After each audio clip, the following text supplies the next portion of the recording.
¿Cuál es tu nombre? Steve Michael Pardo Valdés, ¿Y tu edad? 33 años. ¿A qué te dedicas tú dentro de la oposición? Bueno, yo funjo como bibliotecario independiente desde el año 2012, como periodista independiente desde ese mismo año, y desde el año 2010 milito, por decirlo de alguna manera, en el movimiento Opositores por una Nueva República. Desde 2013 también trabajo con el Partido Cuba Independiente y Democrática, a la vez de que participo en el Foro por los Derechos y las Libertades que coordina Antonio Rodiles. ¿Quién lo coordina? Antonio Rodiles. Antonio Rodiles. O sea, pero el líder de tu organización, ¿quién es? Antonio Rodiles.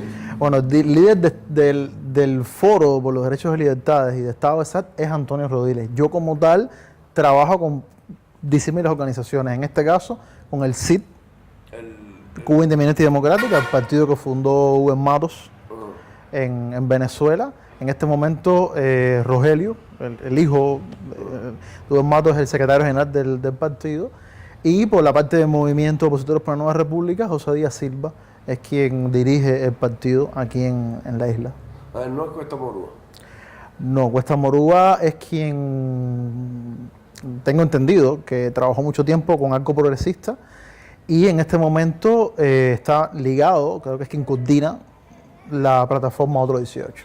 También trabajo con la Fundación Sucesores, es una organización que se dedica a impartir cursos generalmente a jóvenes pertenecientes a la sociedad civil independiente, cursos comunitarios también, que lo damos o en la biblioteca de Cordino o en la sede de la fundación, que es en Mantilla, en el municipio de Río Naranjo.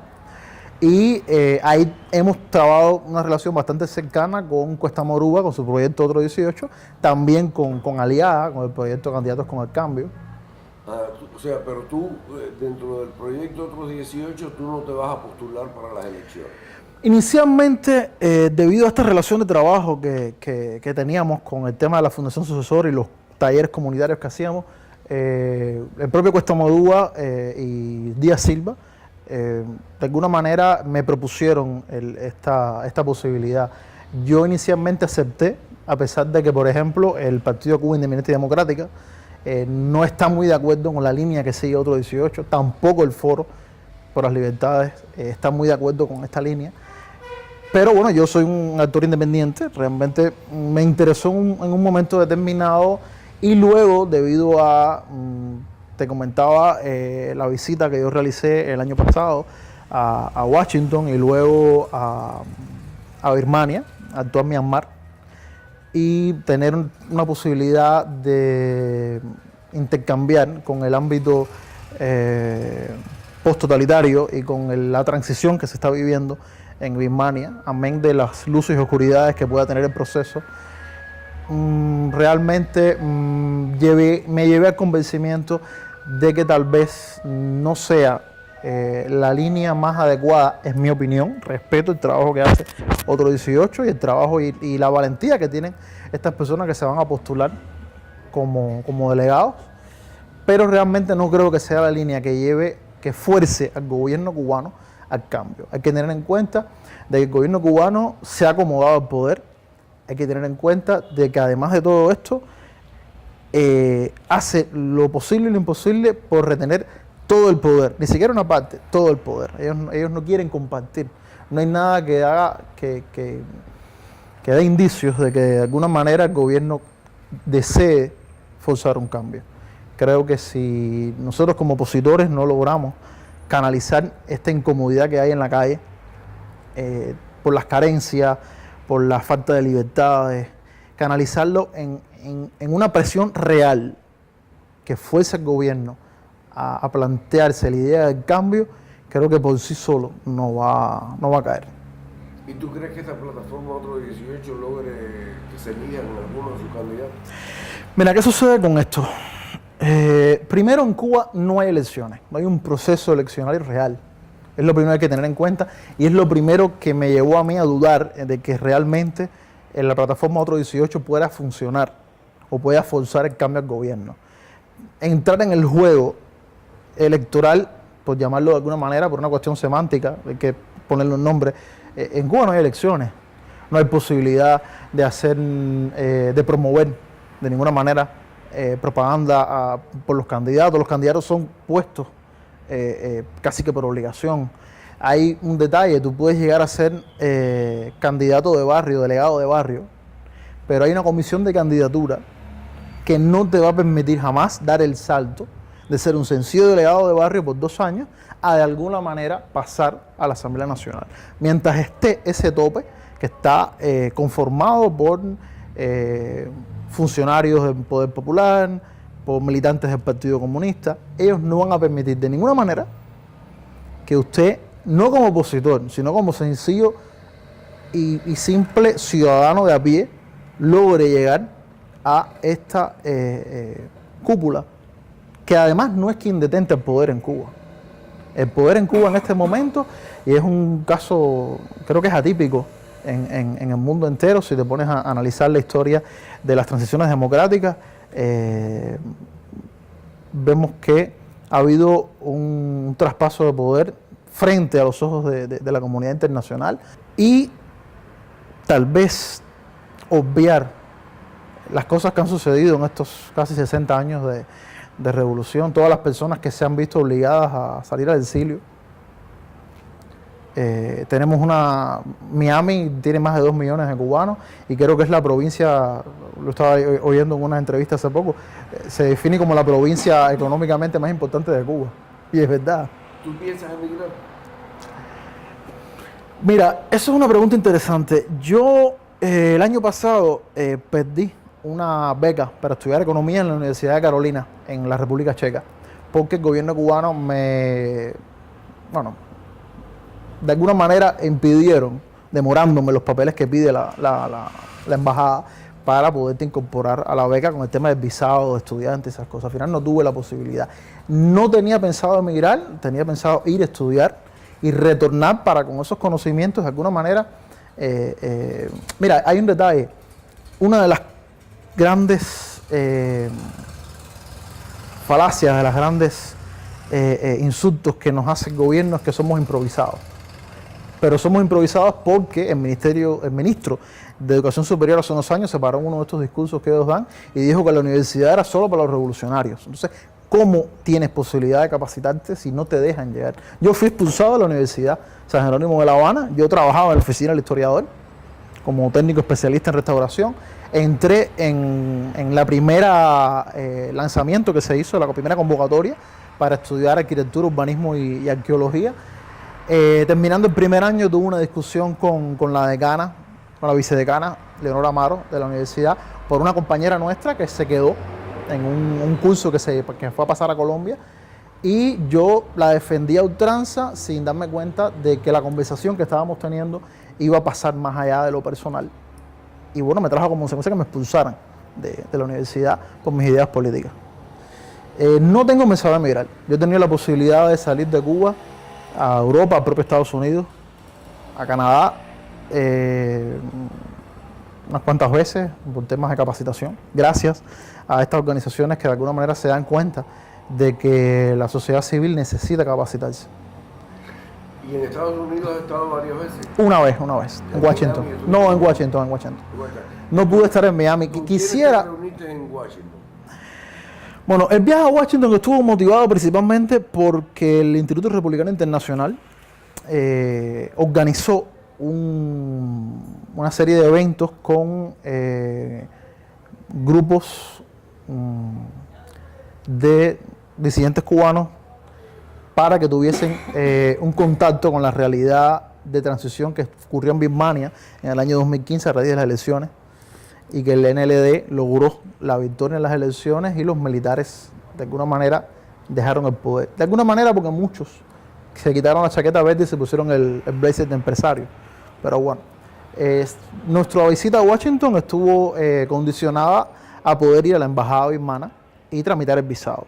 Se aprovechó la visita para realizar ciertos contactos de tipo extraoficial.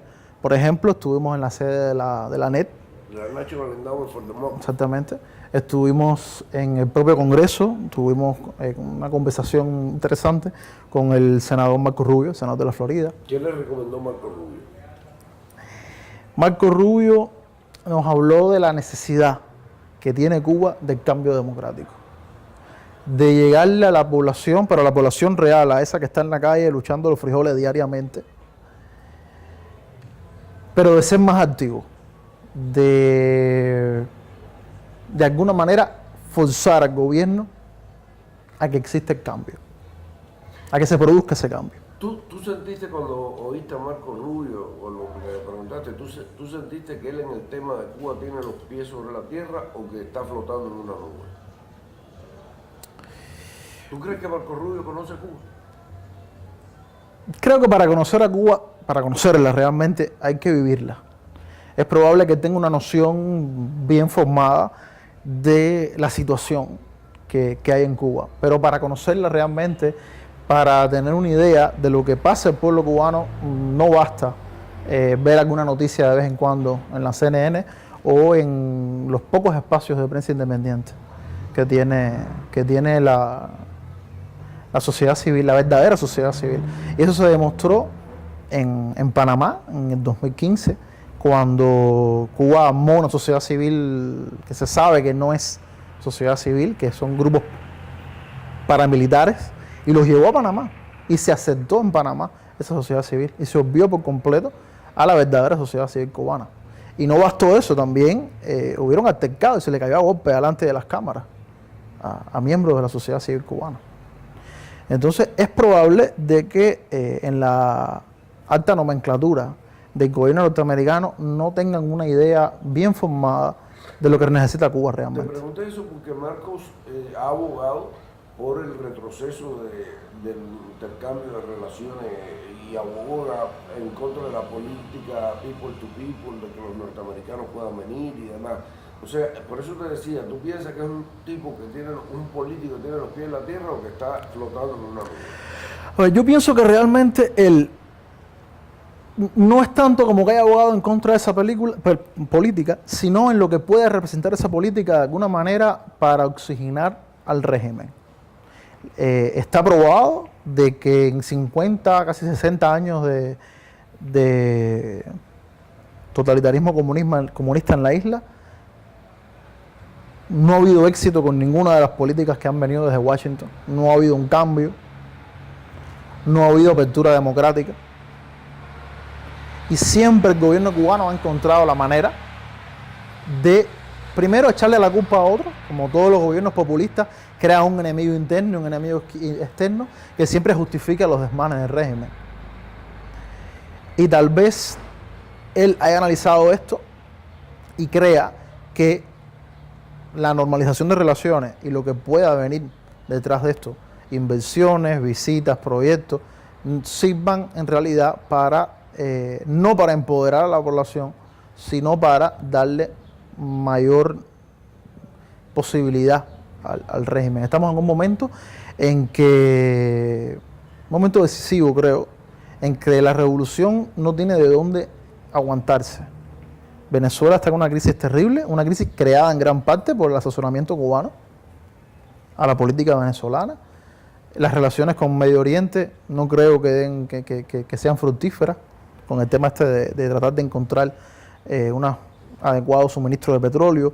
La Rusia de hoy no es la Rusia de hace 20 años, aunque tengan una presencia un poco más antagonista contra Estados Unidos ahora en este momento con Putin, y ellos no tienen de dónde asirse. Por lo tanto, probablemente sea el momento en que más debilitada esté. La economía es un desastre, el país no tiene una infraestructura para nada. Se habló de fomentar el turismo, no tenemos con qué fomentar el turismo. Cuando llega un crucero acá al puerto de La Habana, se colapsa totalmente las redes, las vías, no hay transporte para eso, el puerto ni siquiera está preparado para eso. Cuba es un país que tenía una economía pujante en los años 50, en 1836 creo que fue el primer país de Latinoamérica en tener ferrocarril, y los ferrocarriles actualmente hoy son un desastre. Hace unos años el ministro de Transporte habló de unas locomotoras que vinieron de China, una historia. No están en ningún lugar. Si la economía del país está en el piso, y eso lo saben ellos en la cúpula gubernamental, ¿cómo le van a vender futuro de nación y de gobierno a estos mismos mandos medios que son los que mantienen de alguna manera el equilibrio en el país por la parte de la represión, si ya se están quedando sin recursos.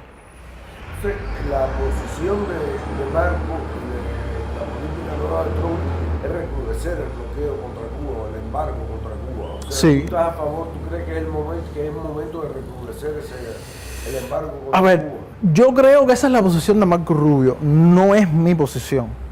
Habría que tener en cuenta que al final, cuando tú reproduces el bloqueo o cualquier tipo de medida que vaya en pos de deteriorar la economía del país, quien más sufre siempre es la población.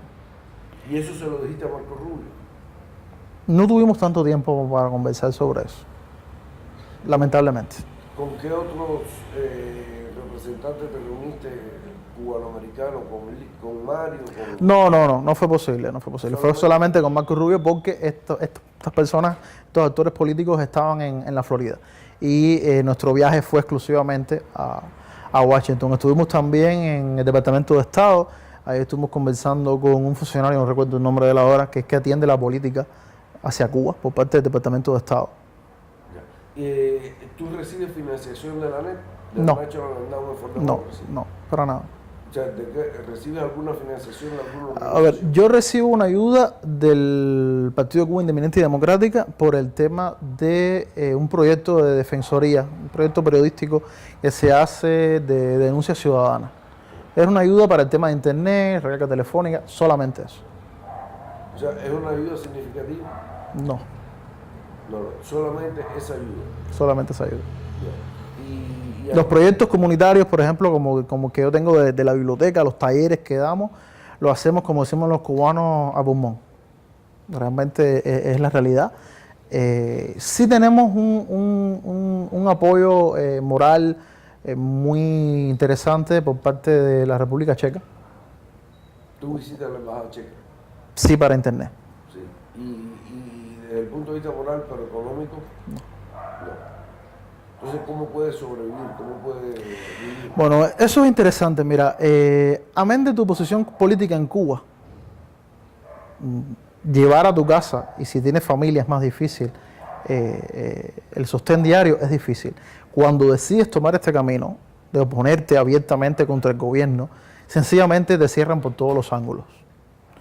Yo le decía, soy especialista en construcción civil, trabajé muchos años en la oficina del historiador y en una empresa de servicios a edificios altos. De ambas empresas me fui despedido. En cuanto me botaron de la universidad, a poco tiempo fueron enlazando la policía política, fueron enlazando los caminos y me sacaron de los dos centros de trabajo. Me vi obligado a trabajar hasta hoy, lo mismo en restaurantes como mesero, como security, en discotecas clandestinas que existen en la ciudad. Pero siempre que de alguna manera la policía política sigue la pista, fuerzan a los dueños a que me despidan. Realmente trabajo con varios medios de prensa, revistas digitales que no tienen la suficiente solvencia económica como para hacer pagos. Te hablo de Misceláneas de Cuba. No recibo. El único beneficio real que tuve, por ejemplo, de Misceláneas de Cuba fue una invitación en el año 2015 a Estocolmo por parte de la directora de la revista Misceláneas de Cuba, en ese entonces, Milady Fouget, que estuve 15 días allá, una capacitación. Fuera de eso, realmente no recibo financiamiento, ni de ellos, ni de otros boletines para los que trabajo. ¿Y de la NET? No. Yo les presenté un proyecto con el tema de las construcciones, que era el proyecto que te había comentado, de una, por ponerle un nombre, vendría siendo constructora democrática. Es decir, era la idea de hacer trabajo social, trabajo comunitario, a partir de que el Estado cubano propiamente permitió la posibilidad de armar cooperativas no agropecuarias, en este caso las empresas constructoras privadas, es decir, que tenía un marco legal para trabajar, para actuar. Existe la venta de materiales a la población y al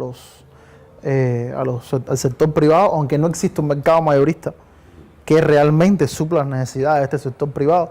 Eso es un problema bien grande. ¿Y eso se lo planteaste a la NET? Sí, se lo planteé a la NET, la posibilidad de llevar a cabo este proyecto comunitario que beneficiara a personas con bajísimos ingresos. ¿Qué te dijeron? No he recibido respuesta hasta hoy. Pero ven acá. Les envié el proyecto. He recibido muchas opiniones de personas, de opositores y eso de a pie, que dicen que aquí sí entra dinero, pero que los líderes de las organizaciones y de los proyectos, que son los que viajan, que dicen que son siempre los mismos, son los que se quedan con ese dinero. Bueno, eso es un concepto bastante regado, como se dice, extraoficialmente. Es una cosa que se comenta. Creo que no hay manera de probar eso. Como mismo no hay manera no existe un Ministerio de Hacienda que tú puedas pedirle cuenta en qué se usa el dinero en el gobierno. Creo que en la oposición existe ese mismo problema. No hay un control real de las finanzas, no hay forma de exigir un poco más de equilibrio en a quién se ayuda, a quién no se ayuda. En mi experiencia, desde el año 2008-2010 que llevo en la oposición, creo que realmente esa ayuda económica es muy necesaria. Es muy necesaria porque, ya te digo, cuando tú vives en un gobierno totalitario que te cierra algo tan elemental en cualquier sociedad, que es de alguna manera lograr solvencia económica, hay muchísimas cosas que se ponen en juego. Se ponen en juego inclusive las lealtades, se ponen en juego los principios. Lamentablemente hay quienes ceden, hay quienes que no ceden. Pero, por ejemplo, hay un grupo de organizaciones que se le nota a sus líderes el nivel de vida, en el caso de Berta Soler, de Cuesta Morúa, de Giovanni Sánchez, de Rosa María Payá. O sea, esos nombres que son los que más resuenan, se les ve llevar un nivel de vida diferente al resto de los opositores. Quizás sea personas que han tenido la suerte de ser bendecidos con la confianza de organizaciones como la USAID, la NET o cualquier sigla que quieras utilizar. Y lamentablemente no llega a... es una sociedad que está estratificada. La oposición en Cuba está estratificada. Está ese top, esa cúpula, que es una cúpula también, que tiene los recursos, que tiene la palabra, la determinación, y luego se escalona o se ramifica en actores políticos de menos prestigio, de menos fama, de menos posibilidades. Yo conozco personas bien preparadas, bien, como se dice en la calle, leídos y escribidos, ¿no?, en el argot popular, que lamentablemente no reciben este financiamiento, que tienen ideas muy buenas, que se comprometen muchísimo con su comunidad, se comprometen muchísimo con el principio de realmente tratar de llevar el cambio a la sociedad y sin embargo no reciben este financiamiento. Cuéntame, me estabas hablando del tema de la financiación. Sí, mira, te decía que el tema de la finanzas es un tema curioso y muy sensible. Creo que alrededor del 80 o más del 80% de los opositores activos, ¿no?, que hay en Cuba, casi todos trabajan de gratis. Para usted lograr que le llegue una recarga telefónica es tremendo. Yo tengo la suerte de que, por ejemplo, muchas veces trabajo o hago entrevistas, artículos para el programa de Radio Martí Cuba al Día, y de alguna manera a veces me ha hecho falta y siempre ha habido una mano amiga que me ha ayudado con eso. Todos no tienen esa suerte. Entonces, ellos te pagan eso. Ellos no me pagan eso. En un momento determinado he tenido la necesidad de recargar el teléfono y de ese equipo de trabajo me han ayudado extraoficialmente, porque ellos no tienen programado en su presupuesto, o lo que me han dicho, la recarga telefónica a los activistas o a los corresponsales acá en La Habana. ¿Pago por los artículos? Yo por lo menos no recibo pago por los artículos de ningún medio. Y te hablaba del tema de la finanza, que es sensible porque amén de que se sabe que existe un financiamiento, la misma maquinaria mediática oficial lo dice a voz en el propio noticiero. Han hablado de unos supuestos 20 millones que envía el USAID para... Este año va a ser 30. Bueno. Mira, realmente yo no soy especialista en economía, pero conozco bastante la economía y usted con 30 millones de dólares, por lo menos en Cuba, haría muchísimo. Haría muchísimo. Quizás a nivel gubernamental 30 millones de dólares es una cifra risible, pero a nivel de calle,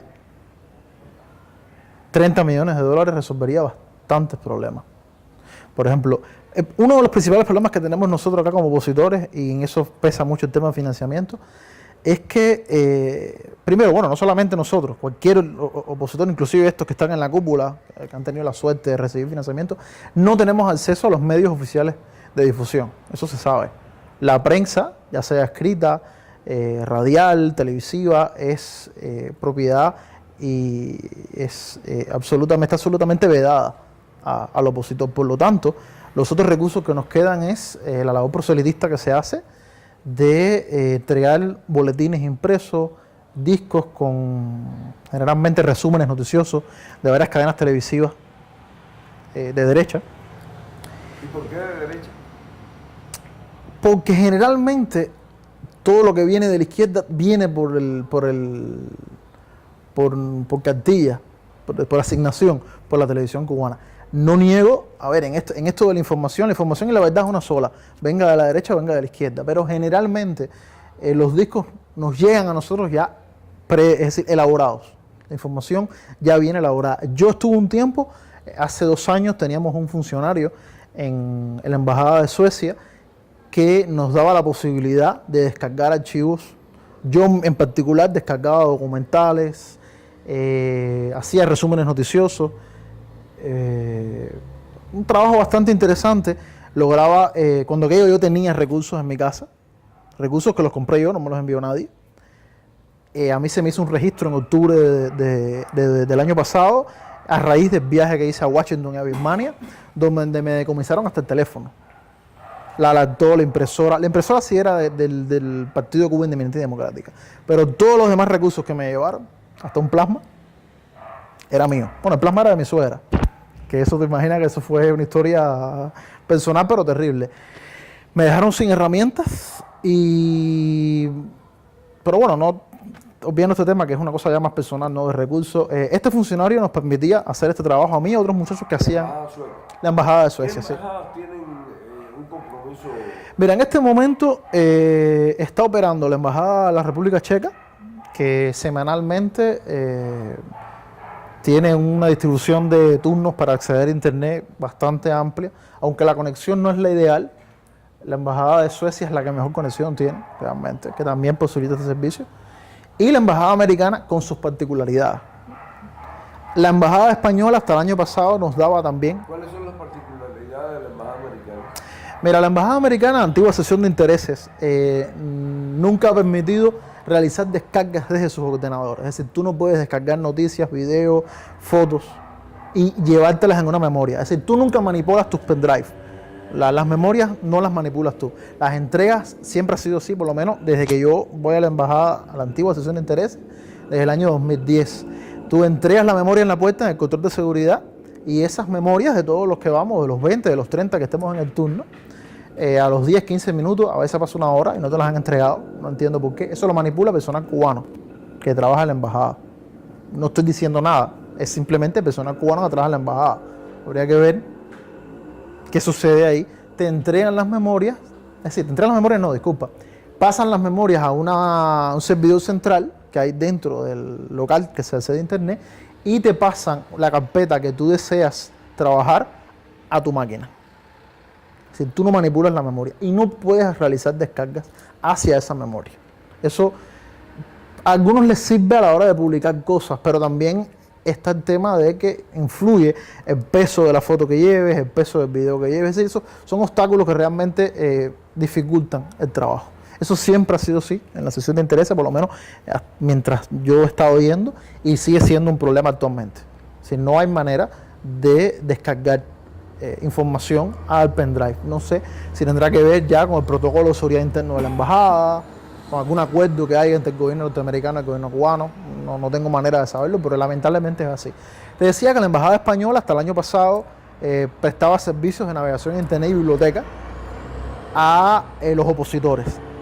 Un buen día, yo iba todos los martes, llegué allí y me dijeron de que ya no se permitía la entrada así abiertamente de opositores a la embajada, que eso le traía problemas políticos a su país y que lamentablemente no nos podían seguir dando el servicio.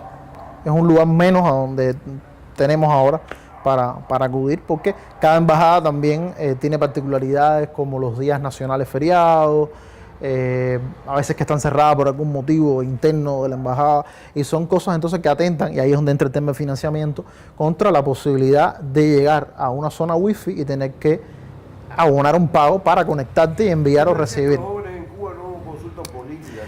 Mira, te decía que con el tema de la supuesta apertura, y son uno de los supuestos cambios que pregona tanto el gobierno, es el acceso a internet. Primero, quizás para alguien que no haya salido de Cuba, para alguien que no tenga un conocimiento, un dominio de lo que son las redes, esto se conforme con esta respuesta. Pero en realidad en Cuba no hay internet. El grosso de la población no tiene acceso a internet. Acceder a Facebook o YouTube, eso no es acceder a internet. Hay muchísimas páginas que usted trata de consultar y no puede. Nosotros, por ejemplo, como bibliotecario, como periodista, como activista de la sociedad civil, a veces yo necesitaba consultar Diario de Cuba, he necesitado consultar el Nuevo Herald, ni por casualidad. Tú tecleas en Google, en el buscador, Nuevo Herald, una noticia, un nombre, y sencillamente se queda esperando, dando vueltecitas ahí el icono y no te da acceso a las páginas. Pero te decía que aunque existiera la posibilidad de acceder a las páginas, hay muchísimas aplicaciones que te permiten burlar a veces los servidores. El grueso de la juventud, y ya hablando del tema de la juventud en Cuba, el uso que le da a la internet es la posibilidad de conectarse a las redes sociales.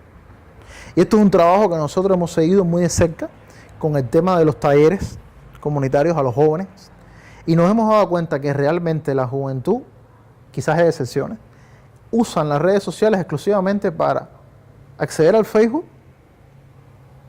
y para comunicarse con los familiares, ya sea por email, por Messenger, pero realmente una preocupación por seguir las noticias, por consultar una versión distinta a la versión que te presenta el gobierno, no existe, es nula. Si hay alguno, son contadas excepciones. Y te hablo no te hablo de actores políticos de oposición, te hablo de la juventud neta, de la juventud de muchacho que está en la calle, que sale de la escuela, que anda con su teléfono inteligente y se quiere conectar. No hay un interés real. Nosotros, para lograr llenar las aulitas que tenemos en la casa, que es una sala más pequeña que esta, pero pasamos trabajo para lograr romper esa apatía que el adoctrinamiento de casi 60 años de totalitarismo que se ha creado en Cuba se hace difícil. Y creo que eso es uno de los compromisos más fuertes que tenemos nosotros como opositores, como actores políticos, como personas que buscan el cambio, es de alguna manera hacer que la comunidad sepa que tú te estás sensibilizando con sus problemáticas y hacer que esta comunidad se acerque a lo que es la realidad, a lo que es el cambio. Empoderar a la ciudadanía o empoderar al ciudadano son palabras que pesan mucho y que redundan en una responsabilidad que creo que nos toca a nosotros porque estamos en este momento trabajando. Y a mí me ha tocado en lo personal porque, por ejemplo, tengo amigos que estudiaron conmigo. Me dice mi camarógrafo que él lee todos los días el Nuevo Herald y toda la prensa norteamericana con ese mismo internet. En la wifi. Bueno, quizás tiene suerte. En cualquier conexión. Eso es bueno entonces, que sea así. Lo que pasa es que también estaba el ejemplo que te decía de que lamentablemente casi nadie lo hace. Nadie lo hace. No digo que nadie lo haga. A ver, ¿No les interesa el tema? yo no sé si es que no les interesa el tema, no sé si ahí pesa el tema recurso o tiempo.